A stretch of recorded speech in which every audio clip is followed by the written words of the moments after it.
베드로처럼 주를 위해 살겠다고 고백해야 하나요?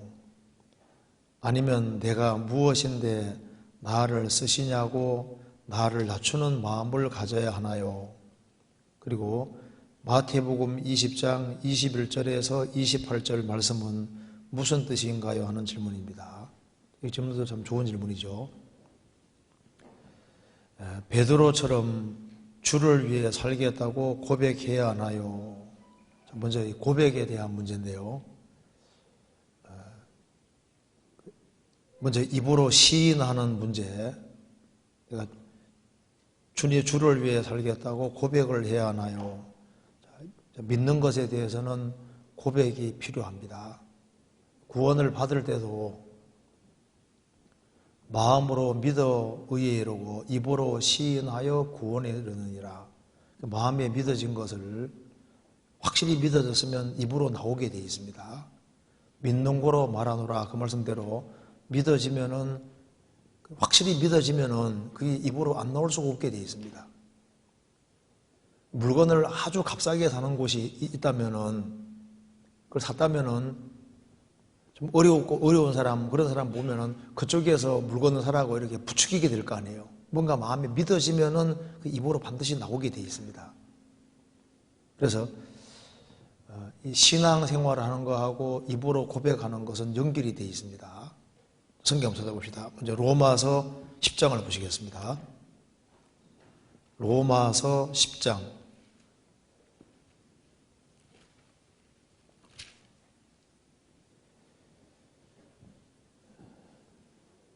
9절입니다. 내가 만일 내 입으로 예수를 주로 시인하며 또 하나님께서 그를 죽은 자 가운데서 살리신 것을 내 마음에 믿으면 구원을 얻으리니 사람이 마음으로 믿어 의에 이르고 입으로 시인하여 구원에 이르느니라. 사람이 마음으로 믿어 의에 이르고 입으로 시인하여 구원에 이르느니라.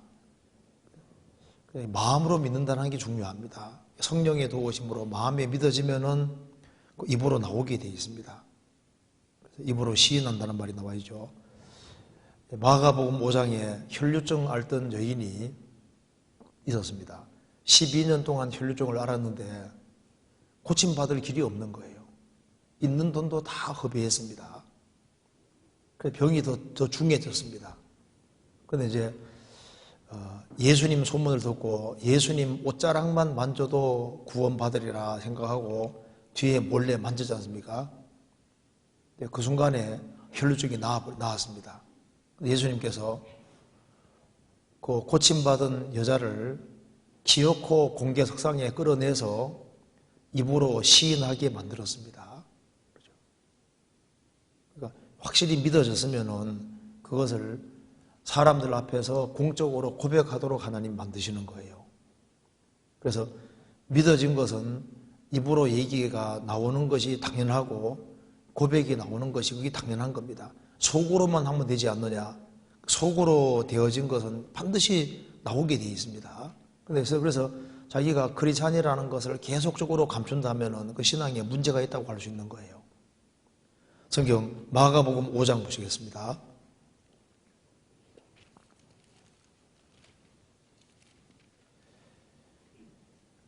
마가복음 5장 33절 32절입니다.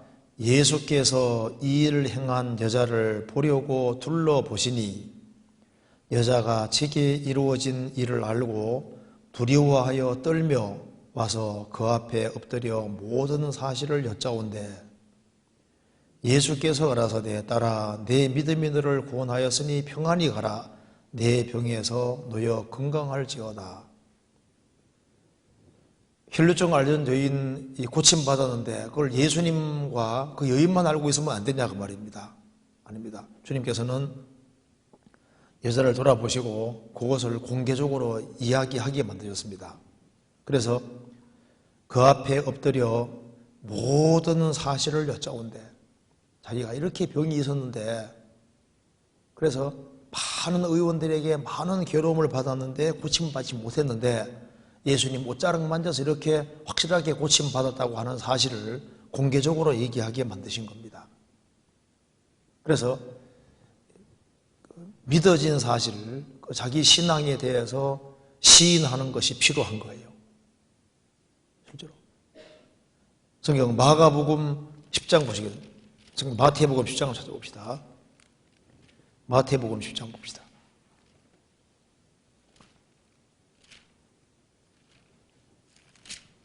(10장) 32절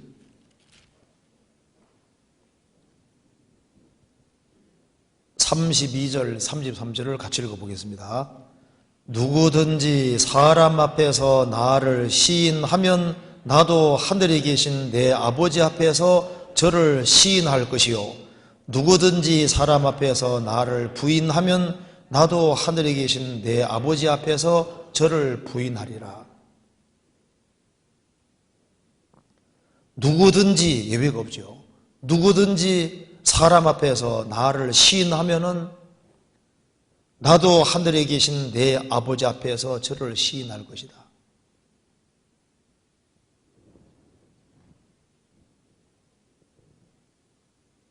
이게 좀 주님께서 이게 직접 하신 말씀입니다. 누구든지 사람 앞에서 나를 부인하면 나는 예수를 모른다. 부인하면 나도 하늘에 계신 내 아버지 앞에서 저를 부인하리라. 신앙은 영혼 속에만 이루어지는 것이 아니라 영혼 속에 이루어진 것이 확실하면 영혼과 몸과 영혼과 입은 연결되기 때문에 그것이 입으로 분명히 나올 것을 말씀하시는 겁니다. 그래서 고백과 시인이라는 것은 필요한데 여기 이제 질문한 내용은 베드로처럼 주를 위해 살겠다고 고백해야 하나요? 이건 당연한 겁니다. 주를 위해 살겠다고 고백할 뿐 아니라 진짜 주님을 위해서 살아야 되는 겁니다. 왜냐하면은 그리스도인들은 구원받을 때 처음부터 자기 생애는 끝났고 나머지 생애는 주님을 위해 살도록 구별이 된 거예요. 그렇잖아요. 성경 찾아봅시다. 고린도후서 5장 찾아보시겠습니다. 주를 위해 살겠다는 고백은 당연한 겁니다. 고린도후서 5장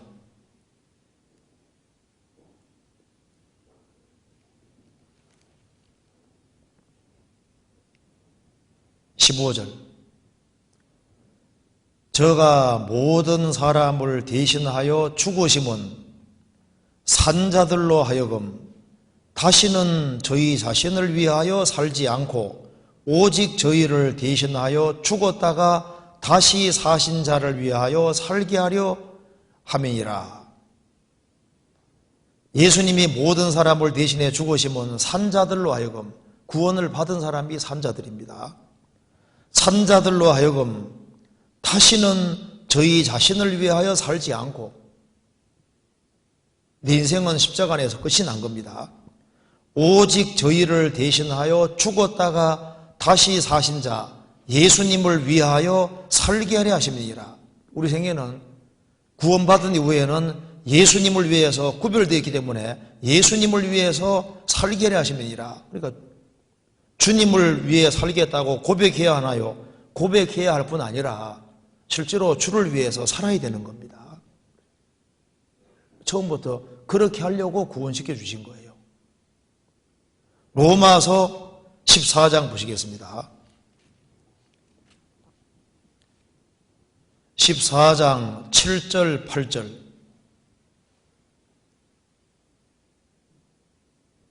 같이 읽겠습니다. 우리 중에 누구든지 자기를 위하여 사는 자가 없고 자기를 위하여 죽는 자도 없도다. 우리가 살아도 주를 위하여 살고 죽어도 주를 위하여 죽나니 그러므로 사나 죽거나 우리가 주의 것이로라. 여기에 성경에서 누구든지란 말은 보편적인 걸 말하는 겁니다. 누구든지 우리 중에 우리가 구원받은 사람 우리 중에 누구든지 자기를 위하여 사는 자가 없다. 자기를 위하여 죽는 자도 없도다. 우리가 살아도 주를 위하여 살고 죽어도 주를 위하여 죽나니 그러므로 사나 죽으나 우리가 주의 것이로다. 구원받은 사람은 주의 것이 됐고 소유가 바뀐 겁니다. 너희는 너희 것이 아니라 값으로 산 것이 되었으니 주의 것이 됐고 이제는 자기를 위해서 살 자격도 자기를 위해 죽을 자격도 없는 거예요. 이제는 주님을 위해서 구별됐기 때문에 우리는 살아도 주를 위해 죽어도 주를 위해 모든 게 주를 위한 겁니다. 그래서 베드로처럼 주를 위해 살겠다고 고백해야 하나요? 주를 위해 살겠다고 고백하는 건 당연하고 이제 그를 주님을 위해서 진짜 살아야 되는 겁니다. 그렇잖아요. 그렇게 하려고 구원시켜 주신 거예요. 그래서 먹든지 마시든지 무엇을 하든지 다 하나님의 영광을 위하여 하라. 먹든지 마시든지 무엇을 하든지 다 하나님의 영광을 위하여 하라. 하나님의 영광을 위하여. 그리고 이제 또 한 가지는 아니면 내가 무엇인데 나를 쓰시냐고 나를 낮추는 마음을 가져야 하나요? 그렇죠. 고백도 필요하고 또 낮추는 마음도 당연히 가져야 됩니다. 낮추는 마음은 구원 받을 때부터 주님 앞에 갈 때까지 계속 가져야 될 마음입니다. 계속적인 거예요.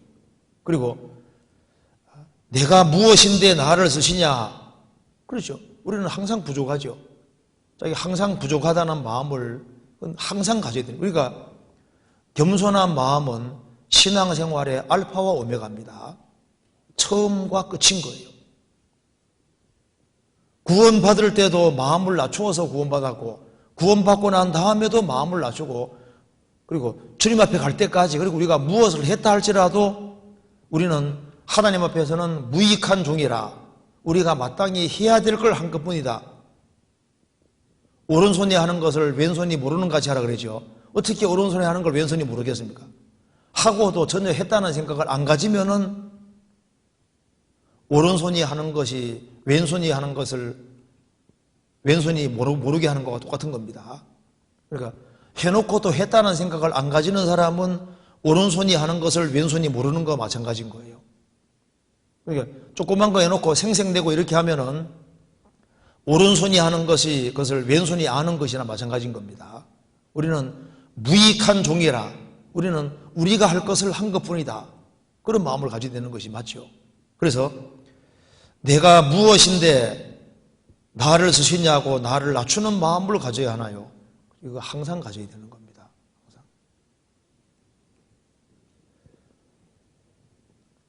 그래서 이 낮추는 마음은 왜 항상 필요하냐면은 우리 앞에 영원히 겸손하신 분으로 누가 계시는 겁니까? 하나님이 영원한 겸손한 분으로 계시는 거예요. 그분은 영원히 겸손하십니다. 그죠? 과거도 겸손하셨고 지금도 겸손하시고 앞으로도 겸손하시고 우리가 천국 가서도 겸손하신 주님을 만나게 되기 때문에 낮추지 아니하면은 신앙에는 실격자가 되는 거예요. 그래서 주님이 제일 싫어하는 것 중에 대표적인 것이 뭡니까? 교만은 패망의 선봉이요 겸손은 종기의 앞잡이니라. 교만은 패망의 선봉이다. 교만하면 무조건 넘어지게 돼 있는 거예요. 그래서 항상 부족하다고 생각하는 마음을 가져야 되고 뭘 해놓고도 했다는 생각을 가지는 것도 옳지 않습니다. 그리고 나는 항상 부족한 사람이라는 생각을 갖는 것이 그게 지극히 정상적인 거예요. 자, 누가복음 17장 보시겠습니다.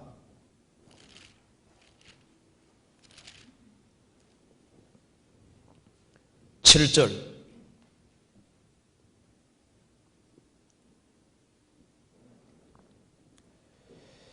너희 중에 네게 밭을 갈거나 양을 치거나 하는 종이 있어 밭에서 돌아오면 저더러 곧 와 앉아서 먹으라 할 자가 있느냐? 도리어 저더러 내 먹을 것을 예비하고 띠를 띠고 나의 먹고 마시는 동안에 수종 들고 너는 그에 먹고 마시라 하지 않겠느냐? 명한 대로 하였다고 종에게 살해하겠느냐? 이와 같이 너희도 명령받은 것을 다 행한 후에 이르기를 우리는 무익한 종이라 우리의 하여야 할 일을 한 것뿐이니라 할지니라. 자, 너희 중에 이게 밭을 갈거나 양을 치거나 하는 종이 있어서 밭에서 일을 시작하고 돌아왔습니다. 돌아오면은 주인이 곧 와서 앉아 먹으라 할 자가 있느냐? 도리어 저들어 내 먹을 것을 예비하고 띠를 띠고 나의 먹고 마시는 동안에 수종 들고 너는 그 후에 먹고 마시라 하지 않겠느냐? 명한 대로 했다고 종에게 살해하겠느냐? 그 당연한 게 아니냐? 종은 원래 그렇게 해야 되는 겁니다. 이와 같이 너희도 명령받은 것을 다 행한 후에 이르기를 우리는 무익한 종이라 우리의 하여야 할 일을 한 것뿐이니라 할지니라. 한 사람이 구원받으면 구원받은 즉시 주님은 주인이고 나는 종위치에 있는 겁니다. 그래서 예수님은 그리스도인 동시에 준비다. 주인. 예수 그리스도의 것으로 부르심 받았고 주인이 바뀐 거예요. 우리는 종인 겁니다. 그렇기 때문에 주님을 섬기고 주님의 일을 했을 때 그건 당연히 해야 될 것을 한 겁니다.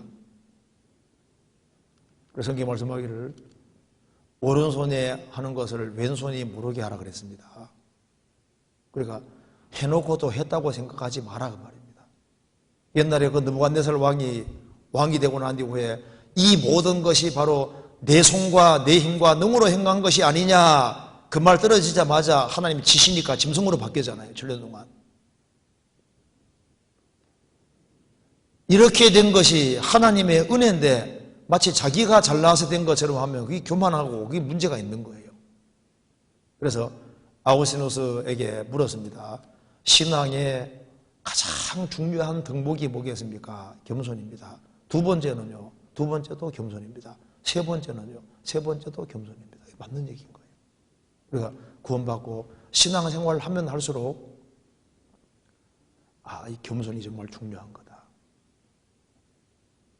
섰는 줄 생각하는 자는 넘어질까 조심하라. 홍콩에서 들었습니다. 어떤 분 얘기하더라고요. 섰는 줄 생각하면 넘어질까 조심하라 그러니까 나는 납작 엎드려 있다고. 바닥에 탁 누워 있다 그 말입니다. 그러니까 넘어질 이유가 없다는 거예요. 바짝 누워 있으니까. 서 있으면 흔들하잖아요. 엎드려 있으면 넘어질 일이 없잖아요. 마음을 꽉 낮추고 사는 게 중요한 겁니다. 그래서 낮추는 마음을 가지고 이게 당연한 겁니다. 그래서 자기가 부족하다고 느낄 때 그럴 때 하나님이 사용할 수 있는 거예요. 모세는 파라오 공주의 아들이었습니다. 그는 40년 동안 에집트 왕궁에 살면서 궁중 문학을 통달하고 말과 행사가 능한 사람입니다. 그래서 자기는 능력과 힘이 있기 때문에 고통받는 이스라엘을 도와줄 수 있을 거라고 믿었습니다. 그래서 자기 동족을 괴롭게 하는 한 에집트 사람을 보고 그냥 혈기로 쳐 죽여버리잖아요. 그래서 목숨을 위해서 미디안 광야로 도망가 버렸습니다. 왕자가 졸지에 양치기가 된 거예요. 40년 광야 생활 이후에 하나님 부르실 때 모세가 뭐라 하겠습니까? 하나님 이제야 저를 부르십니까? 가고 말고 왜 했습니까? 아니잖아요.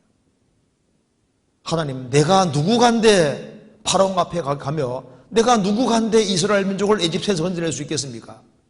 40년 전에 모세와 40년 후에 모세는 완전히 달라졌잖아요.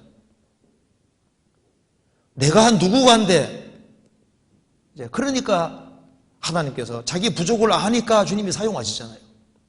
왜 하나님께서 모세 여기 바울 사도에게 몸에 병을 주시냐 그 말. 사탄의 사자 육신의 질병을 왜 주셨을까요? 교만 막으려고 하십니다. 교만 막으려고. 하나님께서 이 베드로도 수제자이기 때문에 베드로가 교만하면 교회가 문제가 생기잖아요. 그래서 닭 2번 울기 전에 너가 나를 3번 부인하리라. 그래서 베드로 사도는 예수님을 3번이나 부인한 적이 있는 겁니다. 공개적으로. 그래서 하나님이 이 베드로 사도를 사랑하셨기 때문에 닭과 연결시켜 놓은 거예요. 그래서 닭이 새벽마다 꼭 깨어올 때마다 무슨 생각납니까? 자기 지은 죄가 생각나고 용서해 준 게 생각나니까 곁길로 갈 수가 없는 거예요. 교만한 마음 먹으려고 그러면 꼭 깨어 하거든요. 바울 사도는 교만해지려고 그러면 육신에 고통이 오는 거예요. 교만하면 망합니다. 그래서 우리가 지금까지 신앙생활을 한 이유도 하나님께서 뭔가 약점이라는 걸 두시고 교만하지 않도록 막는 뭔가를 두신 거예요.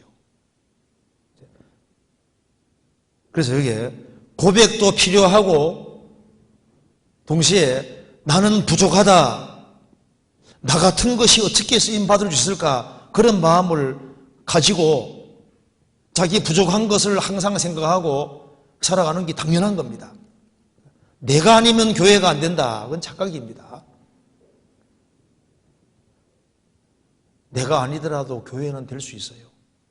왜? 교회의 주인은 주님이시니까. 주님은 돌들로도 아브라함 자손 만드시는 분입니다. 우리는 단지 주님 앞에 쓰임받는 것뿐인 거예요.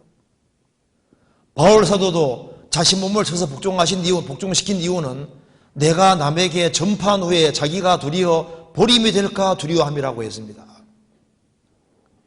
신약 성경 14권을 기록한 바울 사도지만 자신도 주님 앞에 쓰임받는 데 실격자가 될까 봐 자기 몸을 쳐서 복종시켰다고 말하고 있잖아요. 그래서 주님 앞에 계속적으로 쓰임받는 것이 중요한 겁니다. 그렇잖아요. 그러기 위해서는 항상 낮추고 더 낮추는 마음이 필요합니다. 그 옛날에 존 오웬이라는 사람, 칼빈 다음으로 개신교에서는 가장 유명한 대학자입니다. 존 오웬 아마 들어보시면 됐을 겁니다. 그 사람은 성경 박사 중에 박사거든요. 그래서 그 당대에 아주 큰 영향을 미치고 그 훌륭한 책도 많이 쓰신 분인데요. 그분이 이제 죽게 되었습니다. 그러니까 막 교회 식구들이 막 적정을 하는 거예요. 그런데 나는 하나님이 이제 운영하시는 그 배에 한 사람의 사공이다. 사공 하나가 없어진다고 해서 교회가 문제가 생기느냐. 그 키를 잡은 선장이 살아계시니까 걱정할 것 없다. 나는 이제 내 할 일 다 하고 죽음 건너가는데 내가 없다 할지라도 교회는 될 거니까 걱정하지 말아라고. 그걸 맞는 얘기죠. 그래서 마음을 계속 낮춰야 됩니다. 그건 맞는 얘기인 거예요. 그리고 이제 마태복음 20장 21절 28절은 무슨 뜻인가요? 찾아봅시다. 마태복음 20장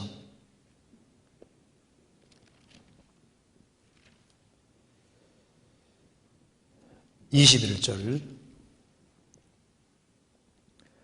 그때 세베대의 아들의 어미가 그 아들들을 데리고 예수께 와서 절하며 무엇을 구하니 예수께서 가라사대 무엇을 원하노뇨? 가로되 이 나의 두 아들을 주의 나라에서 하나는 주의 우편에 하나는 주의 좌편에 앉게 명하소서. 예수께서 대답하여 가라사대 너희 구하는 것을 너희가 알지 못하는도다. 나의 마시리는 잔을 너희가 마실 수 있느냐? 저희가 말하되 할 수 있나이다. 가라사대 너희가 과연 내 잔을 마시려니와 내 좌우편에 앉는 것은 나의 줄 것이 아니니라. 내 아버지께서 누구를 위하여 예비하시든지 그들이 얻을 것이니라.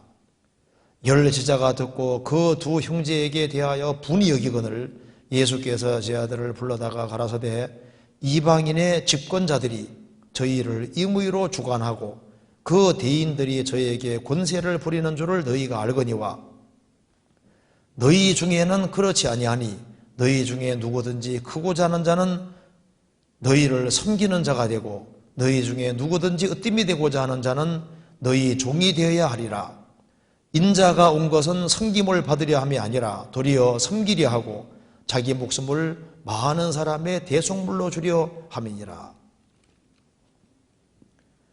예수님 공생의 당시에 세베대의 아들의 어머니 야고보하고 요한 어머니가 찾아온 겁니다. 예수님 왕이 되실 때 좌우편에 우리 아들 둘 좀 잘 봐달라고. 근데 아마 야고보하고 요한 이 성경에 우리의 아들이란 말이 나와 있잖아요. 좀 성격이 아주 굉장히 급합니다. 그래서 이제 예수님 만나서 훈련받아서 많이 바뀐 거예요. 사도 요한도. 사도 요한도 성질이 급한 사람입니다. 원래는.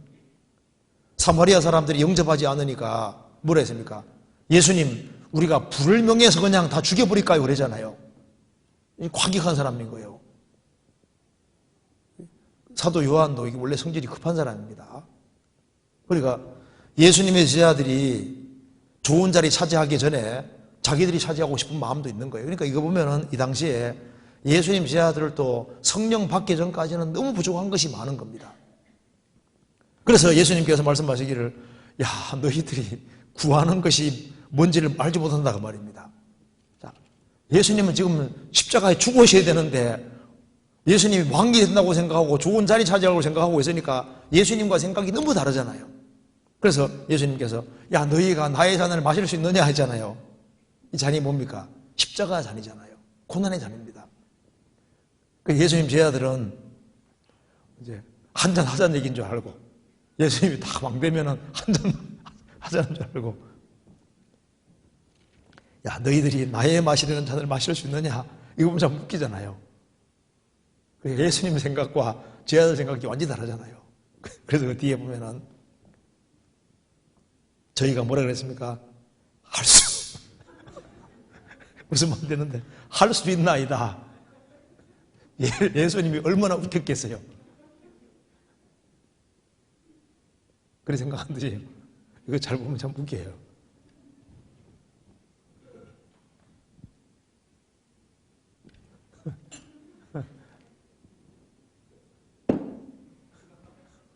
웃으면 말이 안 돼가지고.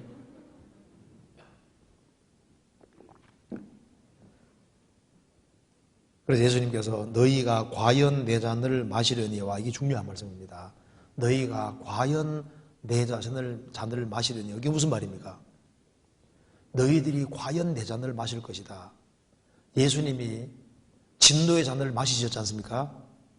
그것처럼 너희도 과연 내 잔을 마실 것이다. 예수님이 죽으시고 부활하신 이후에 얼마나 고난을 받을 것을 미리 말씀하신 겁니다. 그래서 이 사도 야고보는 예수님 부활하신 이후에 성령을 받고 8년 동안 주님 위해서 열심히 살다가 어떻게 됐습니까? 헤롯 왕이 죽을 때 목 잘려 죽었잖아요. 그래서 복음 전하고 살다가 가장 먼저 순교당한 사람이 바로 야고보입니다.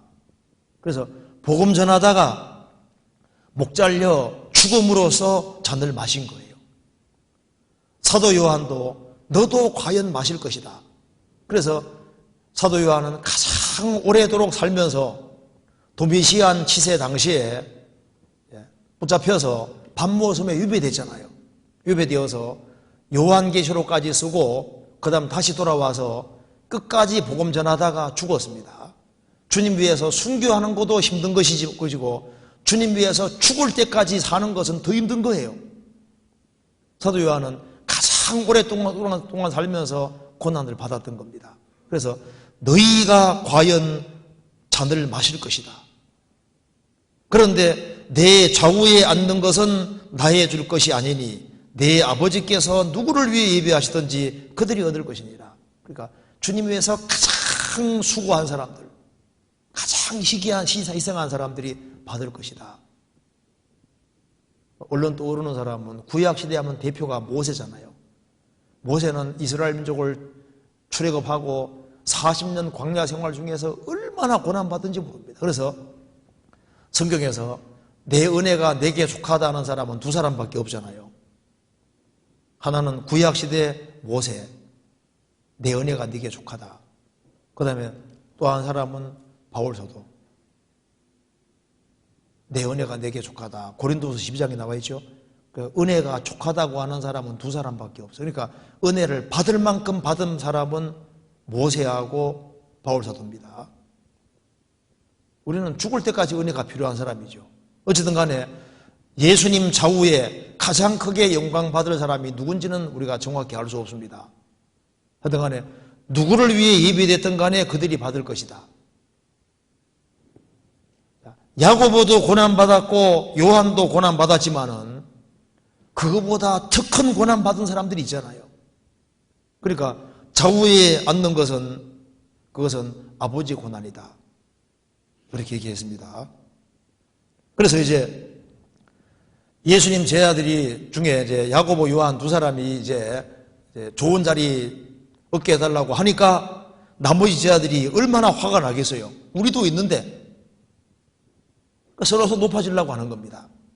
그래서 예수님께서 말씀했습니다.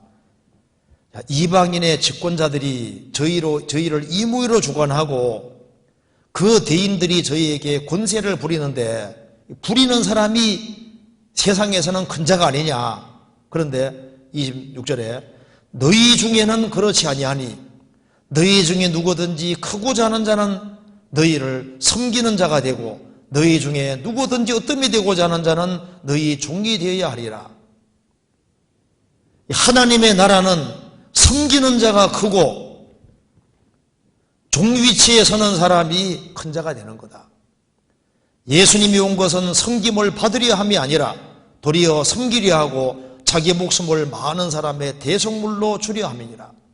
예수님은 세상에 오실 때 섬김 받으러 오신 것이 아니라 섬기려 하고 자신을 희생에 넘겨주기 위해 오신 분이기 때문에 너희들 주 안에서 정말 큰 사람이 되고 싶으냐, 으뜸이 되고 싶으냐, 으뜸이 되기 위해서는 섬기는 자가 되라.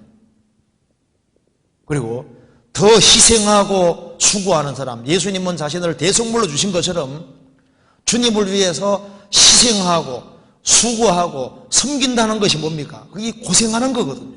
희생과 수고하는 그것이 주 안에서는 큰 자다. 세상에서는 하면서 있잖아요. 섬김받고 대접받는 사람이 큰 사람이잖아요. 근데 하나님 나라는 그렇지 않다. 오히려 섬기고 고생하고 수고하고 희생하는 그 사람이 큰 사람이라는 겁니다. 그러니까 섬긴다는 것이 뭐예요? 부모는 자녀를 섬기잖아요. 왜? 결혼할 때까지 키우느라 고생하잖아요. 그게 섬기는 겁니다. 바울 사도가 여러 지역 다니면서 많은 교회를 세웠을 때 그게 섬긴 거거든요. 형제자매들을, 사람들을 전도하고 구원받은 사람을 튼튼히 세우게 하기 위해서 희생하고 수고하는 모든 것이 그게 섬기는 거예요. 우리 교회 안에 일꾼들이 많이 있습니다. 그 일꾼들이 봉사회장부터 시작해서 어머니회장도 있고 총무도 있고 그 구역장도 있고 조장도 있지 않습니까? 그분들이 교회 안에서 대접받아요, 고생해요. 우리 여기 임원들이 다 고생하는 자리거든요. 섬기는 자리지 않습니까? 그러기 때문에 주님 앞에 가면은 으뜸이 되는 거예요.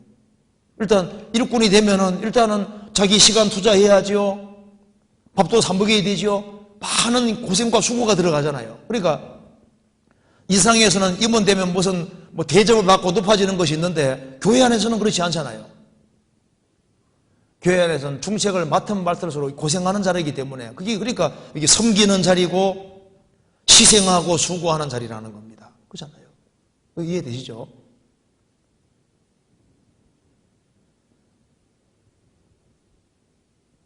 그래서 이 교회 안에서도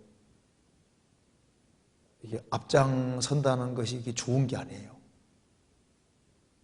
그래서 우리도 이게 잘못 대접받다가 저 위에 가면은 상관없으면 어떡하나 저도 걱정이 많이 되거든요.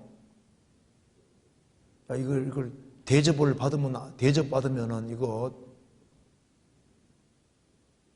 주님 앞에 가서 영광을 받아야 되는데, 그렇잖아요. 이 세상에는 어떻게 하든 간에 더 고생하고, 더 희생하고, 더 수고하는 그런 자리를 잡는 것이 그게 현명한 거예요. 저도 이게 해외에 이렇게 다녀보면은, 이게 선교사로 고생하는 사람이잖아요.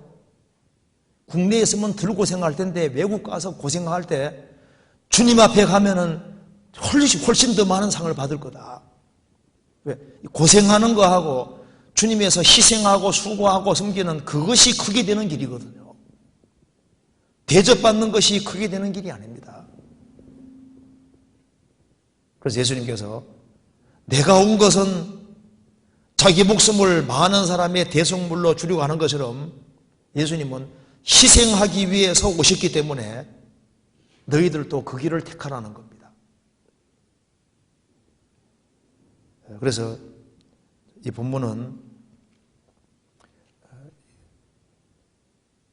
너희가 과연 내 잔을 마신다는 것은 주님이 죽으신 것처럼 그 주님을 위해서 얼마나 큰 고난을 받을 것을 말씀하신 겁니다. 그리고 교회 안에서는, 그리고 이제 하나님의 나라 안에서는 누가 크냐? 섬기는 자가 크다. 더 희생과 고생하는 사람이 크다는 겁니다. 그래서 보여, 임원 안 되는 사람보다 임원이 되는 사람은 사실은 일이 더 많잖아요. 더 복잡하고 더 신경 쓰이고 더 많은 희생과 고생을 하게 되잖아요. 어차피 교회 나오더라도 한 번 더 나와야 되고, 그렇죠? 뭐 조모임이라도 하려면은 전화도 걸어야 되고 어쨌든 간에 고생을 하게 되는 거예요. 고생을. 이제 그러니까 그게 다 섬기는 겁니다. 희생하는 겁니다. 그러니까 희생하고 수고하는 사람이 나중에 어뜸이 되고 높아질 것을 말씀하신 겁니다. 그렇게 하면 되겠습니다.